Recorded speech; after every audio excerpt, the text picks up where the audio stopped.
भारत के 108 उपनिषद में से एक है मांडुक्य उपनिषद। मांडुक्य उपनिषद में 12 श्लोक है और इसे 3 भागों में विभाजित किया गया है। मांडुक्य उपनिषद वेदांत दर्शन का एक छोटा हिस्सा है, किंतु गंभीर ग्रंथ है।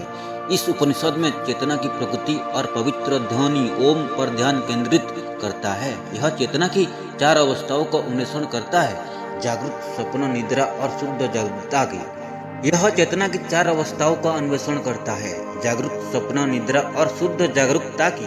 चौथी परलौकिक अथवा तुरीय अवस्था है। मांडुक्य उपनिषद को अद्वैत वेदांत दर्शन के साथ अपने जुड़ाव के लिए भी जाना जाता है। मांडुक्य उपनिषद का मुख्य ध्यान चेतना की चौथी अवस्था पर है, जिसे अक्सर तुरीय अवस्था कहा जाता है, जो जागरूक, स्वप्न और निद्रा ये 3 अवस्थाओं से परे है।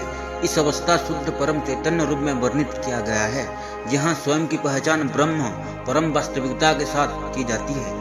मांडुक्य उपनिषद चेतना की प्रकृति पर गहराई से विचार विमर्श करते हुए जागरूकता की विभिन्न अवस्थाओं और अंतर्निहित वास्तविकता के साथ उनके संबंधों की खोज करता है। जागृत स्थानो बहिंस प्रज्ञ सप्तांग एकोनविंशति मुखा स्थूला भुवनेश्वर प्रथम पाद। अर्थात चेतना का प्रथम स्थल पर जिसका क्षेत्र जागृत अवस्था है, जो बाहरी भौतिक वस्तुओं के प्रति सचेत रहता है, जिसके 7 अंग और 19 मुख है तथा जिसका अनुभव स्थूल भौतिक वस्तुओं में निहित है, जैसे 5 मूल तत्व और सूर्य चंद्र सप्तांग है, और 5 कर्म इंद्रिय, 5 ज्ञान इंद्रिय, 5 प्राण और मन बुद्धि चित्त अहंकार 19 मुख है।